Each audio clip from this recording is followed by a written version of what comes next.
Good morning, dear students. How are you? I hope you are fit and fine at your home. Students, welcome back our online Hindi class. Okay, today's our topic is शब्द व पद. Okay, students, हमने व्याकरण का chapter number 3 शब्द और पद start किया था, जिसने हमने शब्द किसे कहते हैं और शब्द के भेद कितने होते हैं, शब्द के कितने प्रकार होते हैं, ठीक है, ये सब पढ़े थे. शब्द के 4 प्रकार. शब्द के 4 प्रकार में पहला अर्थ के आधार पर, ठीक है, दूसरा हमने पढ़ा था प्रयोग के आधार पर, ठीक है, और तीसरा पढ़ा था हमने व्युत्पत्ति के आधार पर. अर्थ के आधार पर हमने 2 भेद पढ़े थे, सार्थक व निरर्थक, ठीक है. प्रयोग के आधार पर हमने 2 पढ़े थे, विकारी और अविकारी, ठीक है, और व्युत्पत्ति के आधार पर हमने 3 भेद पढ़े थे, रूढ़, यौगिक और यौगिक, ठीक है.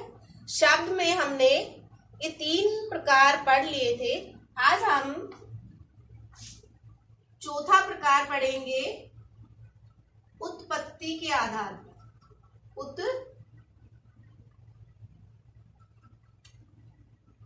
उत्पत्ति के आधार, ठीक है. उत्पत्ति के आधार पर शब्द के 4 भेद होते हैं, ठीक है. उत्पत्ति के आधार पर शब्द के 4 भेद, ठीक है. पहला है तत्सम, ठीक है. दूसरा है तद्भव और तीसरा है देशज और चौथा विदेशज, ठीक है. इसमें देखिए आप तत्सम. तत्सम शब्द क्या होते हैं, ठीक है. तत्सम, तत् का अर्थ होता है संस्कृत में वे, ठीक है. सम मतलब समान, ठीक है. तत् का अर्थ होता है वे और सम का अर्थ होता है समान, जो संस्कृत में होता है, ठीक है, संस्कृत के. अब आपको ये देखना है तत्सम शब्द संस्कृत से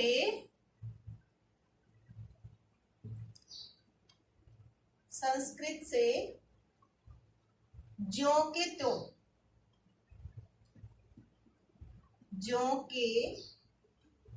त्यों हिंदी में प्रयोग किए जाते हैं. हिंदी में प्रयोग किए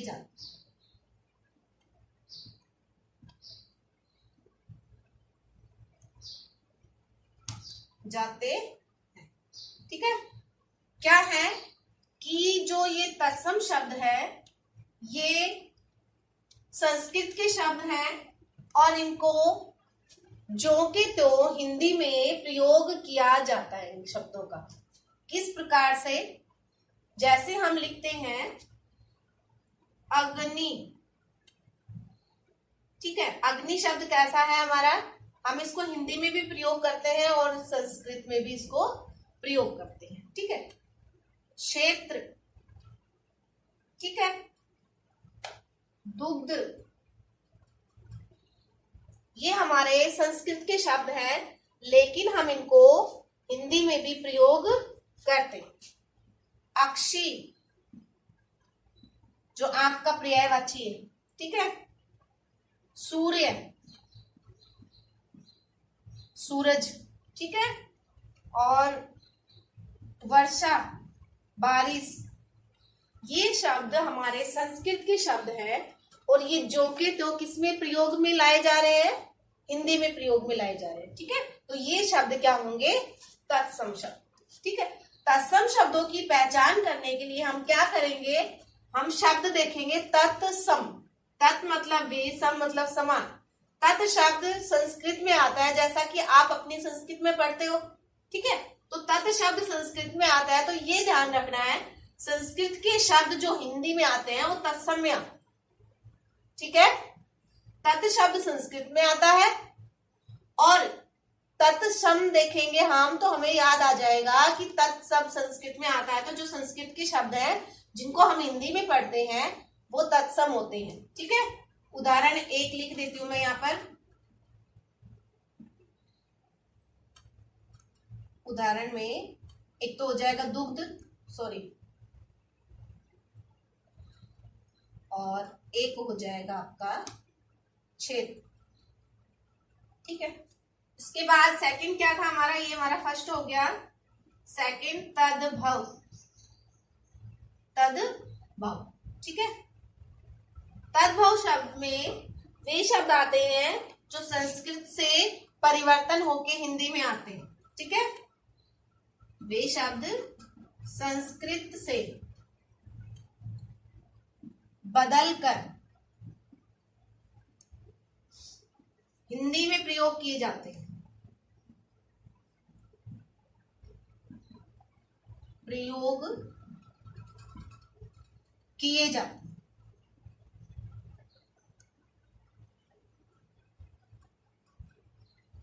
हिंदी में प्रयोग किए जाते हैं, ठीक है। जैसे शब्द क्या होंगे, दुग्ध का क्या बन जाएगा, दूध, ठीक है। क्षेत्र का खेत,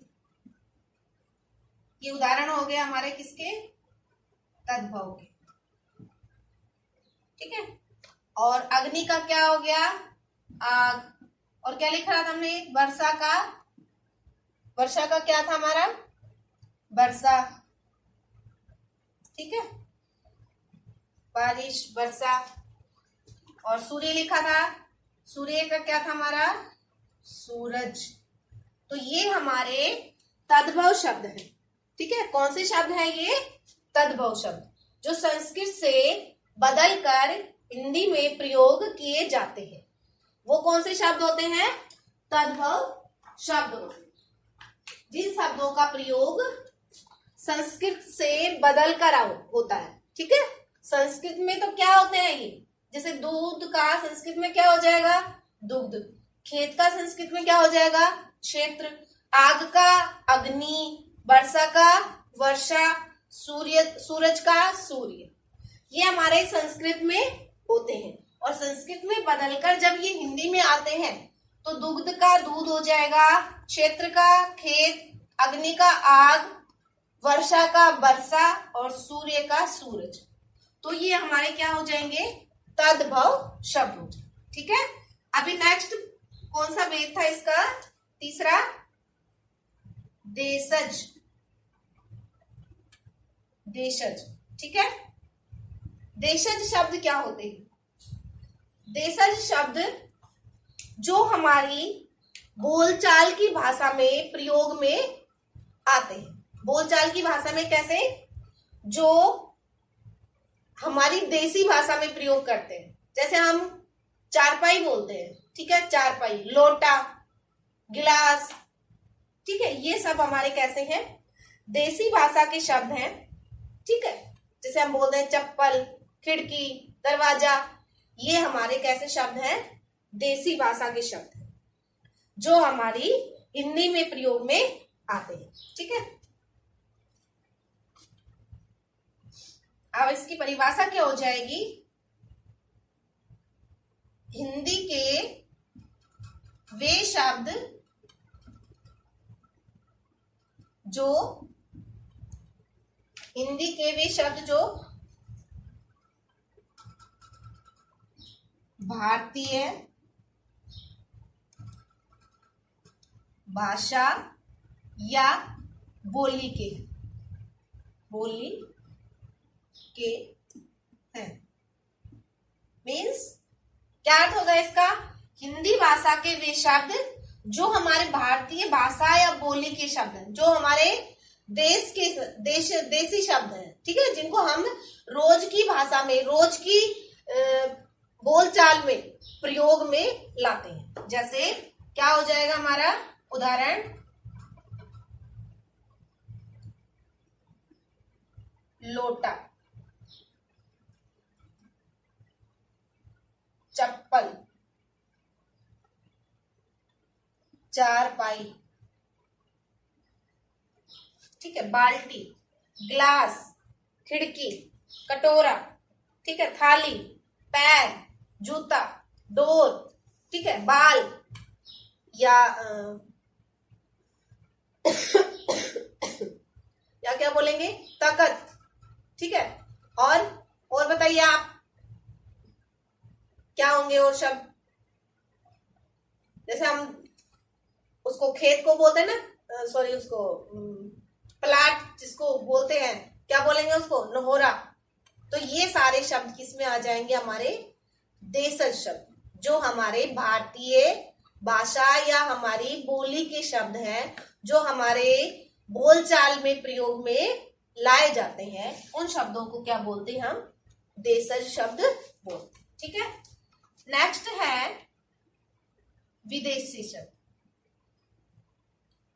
विदेशज, ठीक है। ये क्या होता है विदेशज और देशज? अज, देश प्लस अज, मतलब देश में जन्मा। जो शब्द देश के हैं वो देशज होंगे और जो विदेश के हैं वो विदेशज। विदेश प्लस अज, विदेश में जन्म लेने वाले शब्द, ठीक है। विदेशी शब्द होंगे, इसमें हो जाएगी इसकी परिभाषा,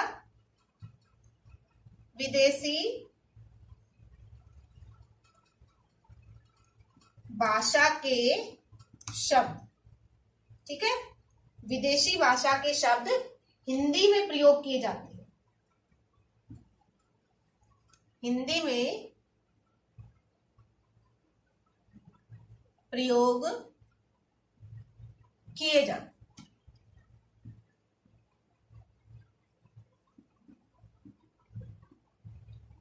विदेशी भाषा के शब्द जो हिंदी में प्रयोग किए जाते हैं, जैसे हम देख लेते हैं, हम इसी को क्या बोलेंगे जिसपे हम लिख रहे हैं? बोर्ड। किससे लिख रहे हैं? मार्कर, पेन और पेन, कॉपी, ठीक है। ये शब्द कैसे हैं? अंग्रेजी भाषा के हैं, लेकिन हम इनको हिंदी भाषा में भी प्रयोग करते हैं। रेडियो, ठीक है, टेलीविजन, ठीक है, टीवी जिसको बोलते हैं आप।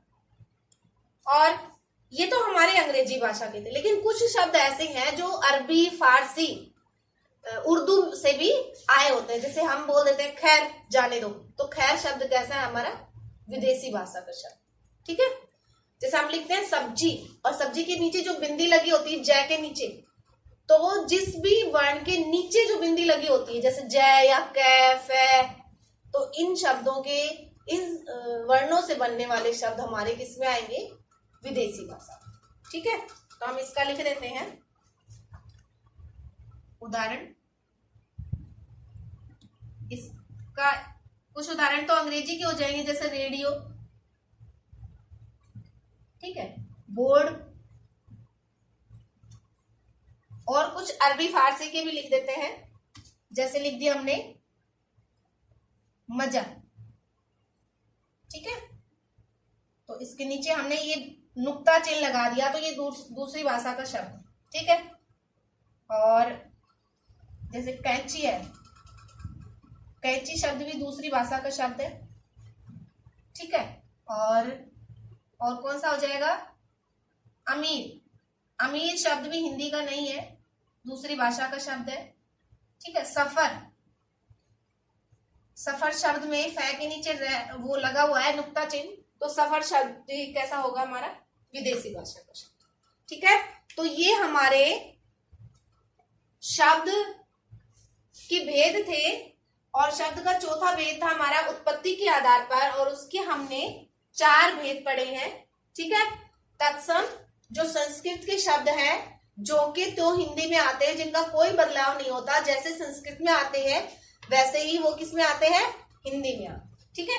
देशज, सॉरी, तद्भव, तद्भव शब्द संस्कृत के शब्द हैं, लेकिन बदलकर किस में आते हैं? हिंदी में आते हैं। शब्द तो किसके हैं? संस्कृत भाषा के, लेकिन चेंज होकर किस में आते हैं? वो हिंदी भाषा में आते हैं, ठीक है। वो होते हैं तद्भव। देशज शब्द कौन से होते हैं? जो हमारी भारतीय भाषा के शब्द हैं, भारतीय बोली के शब्द हैं, जिन शब्दों को हम बोलचाल की भाषा में प्रयोग करते हैं वो किस में आते हैं? देशज। ठीक है। विदेशी शब्द, जो शब्द हम दूसरी भाषा के होते हैं लेकिन उनको हिंदी में प्रयोग करते हैं, उनको क्या बोलते हैं? विदेशी शब्द। जैसे अंग्रेजी के कुछ शब्द हैं, अफसर, ठीक है, रेडियो, प्रोफेसर, ये सब अंग्रेजी के दूसरी भाषा के शब्द हैं लेकिन हम प्रयोग किसमें करते हैं? हिंदी में इनका प्रयोग करते हैं। तो ये हमारे क्या थे? उत्पत्ति के आधार पर शब्द के कितने भेद थे? 4। ठीक है, ओके। उसके बाद हम पढ़ते हैं पद। पद क्या होते हैं? शब्द तो हमने पढ़ लिए, ठीक है। वर्णों के सार्थक मेल को क्या कहते हैं? शब्द कहते हैं। लेकिन पद क्या होते हैं? पद को कैसे हम समझेंगे? पद, देखिए, हमने शब्द लिखा राम, ठीक है, घर जाता है, राम घर जाता है। ये क्या है? अलग अलग शब्द हैं। एक शब्द ये है, एक शब्द ये है, एक ये है और एक ये हमारे 4 शब्द हैं। 1 2 3 4, ठीक है। कितने शब्द हो गए हमारे? 4 शब्द। अब इन 4 शब्दों को हम जोड़ देंगे, ठीक है। राम घर जाता है, राम घर जाता है, तो ये एक वाक्य बन गया। क्या बन गया? एक वाक्य बन गया, एक सेंटेंस बन गया, ठीक है। राम घर जाता है। अब ये जो सेंटेंस है आपका, वाक्य को ही हम क्या कहेंगे? पद कहेंगे।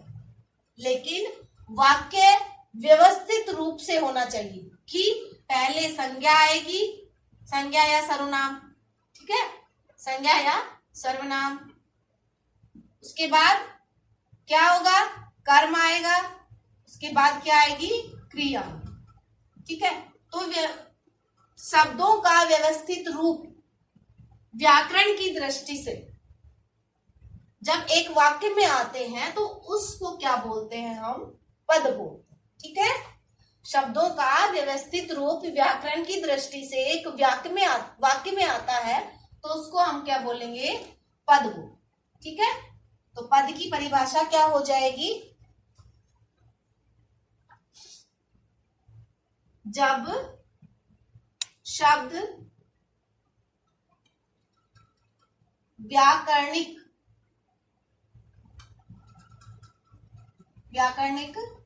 दृष्टि से वाक्य में आते हैं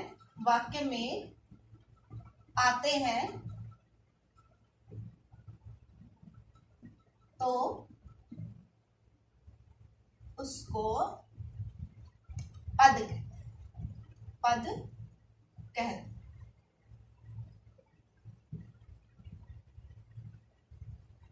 क्या कहेंगे उसको? पद, ठीक है। जब शब्द व्याकरणिक दृष्टि से वाक्य में आते हैं तो उसको पद कहते हैं। जैसे ये हमारे शब्द थे, राम घर जाता है, और व्याकरण की दृष्टि से, ठीक है, व्याकरणिक दृष्टि से सही शब्द संज्ञा, कर्म, क्रिया और सहायक क्रिया, ये जब एक वाक्य में आ गए तो उसको हमने क्या कह दिया? पद कह दिया, ठीक है। उसको हमने क्या बोल दिया? पद बोल दिया, ठीक है। और पद में क्या होते हैं?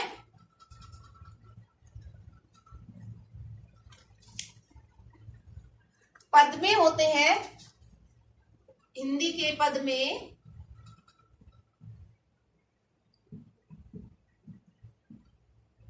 हिंदी के पद में 5 भेद होते हैं। कितने भेद होते हैं? 5 भेद होते हैं। हिंदी के पद में 5 भेद होते हैं, ठीक है। तो पद होगा यहाँ पे, और पद के 5 कौन कौन से भेद है? एक बार हम उनको एक नजर देख लेते हैं। पहला हो जाएगा संज्ञा, जिसको हम आगे पढ़ेंगे इन सारी चीजों को। दूसरा है सर्वनाम, ठीक है। तीसरा हो गया हमारा विशेषण, ठीक है। चौथा हो गया क्रिया और पांचवा हो गया अव्यय, अव्यय, ठीक है। तो ये हमारे पद के कितने भेद हैं? 5, ठीक है। हिंदी में पद के कितने भेद हैं? 5। संज्ञा, सर्वनाम, विशेषण, क्रिया, अव्यय। इनको हम आगे पढ़ेंगे बिल्कुल अच्छी तरीके से, ठीक है। तो हमने शब्द व पद चैप्टर आज कंप्लीट कर लिया है। उसमें हमने क्या क्या पढ़ा है? शब्द किसे कहते हैं? वर्णों के सार्थक मेल को क्या कहते हैं? शब्द कहते हैं। शब्द के 4 प्रकार हैं, ठीक है। अर्थ के आधार पर, प्रयोग के आधार पर, व्युत्पत्ति के आधार पर और उत्पत्ति के आधार पर, ठीक है। अर्थ के आधार पर 2 भेद होते हैं, सार्थक और निरर्थक। जिन शब्दों का अर्थ निकले वो सार्थक और जिनका अर्थ न निकले वो निरर्थक होते हैं। प्रयोग के आधार पर हमने 2 भेद पढ़े हैं, विकारी और अविकारी। विकारी शब्द लिंग वचन के अनुसार जिसमें परिवर्तन हो वो विकारी होता है, और लिंग वचन के अनुसार जिसमें परिवर्तन न हो वो अविकारी होता है, ठीक है। उसके बाद हमने पढ़ा व्युत्पत्ति के आधार पर, रूढ़, यौगिक और योग रूढ़। रूढ़ शब्द जो पर्टिकुलर किसी विशेष चीजों के लिए बने हैं, जिनको हम हमेशा से पढ़ते आ रहे हैं और जिनके टुकड़े नहीं हो सकते, वो शब्द होते हैं रूढ़, ठीक है। और यौगिक शब्द होते हैं 2 या 2 शब्दों से मिलकर बनने वाले, ठीक है। 2 शब्दों से मिलकर बनने वाले शब्द यौगिक होते हैं, ठीक है। उसके बाद है योग रूढ़। योग रूढ़ शब्द 2 या 2 से अधिक शब्दों से मिलकर बने हैं लेकिन अपना तीसरा अर्थ भी प्रकट करते हैं, ठीक है। उसके बाद है उत्पत्ति के आधार पर शब्द के 4 भेद हैं। पहला तत्सम, जो संस्कृत के शब्द हैं जो कि तो हिंदी में आते हैं। दूसरा तद्भव, जो संस्कृत से बदलकर हिंदी में आते हैं। तीसरा देशज, जो हमारी देसी भाषा में भारतीय भाषा या बोली के शब्द हैं। और चौथा है विदेशज, जो विदेशी भाषा के शब्द हिंदी में प्रयोग किए जाते हैं, वो होते हैं विदेशज। उसके बाद हमने पढ़ा पद। पद शब्दों को जब वाक्यों में व्याकरण की दृष्टि से लिखा जाता है, ठीक है, व्याकरण की दृष्टि से जिनको शब्दों को पद लिखा जाता है वाक्य में, उस वाक्य को क्या बोलेंगे हम? पद बोलेंगे। और पद के कितने प्रकार हैं? 5। संज्ञा, सर्वनाम, क्रिया, विशेषण और अव्यय, ठीक है। इन सबको हम अगली क्लास में पढ़ेंगे, ठीक है। ओके, तब तक के लिए धन्यवाद। Good bye.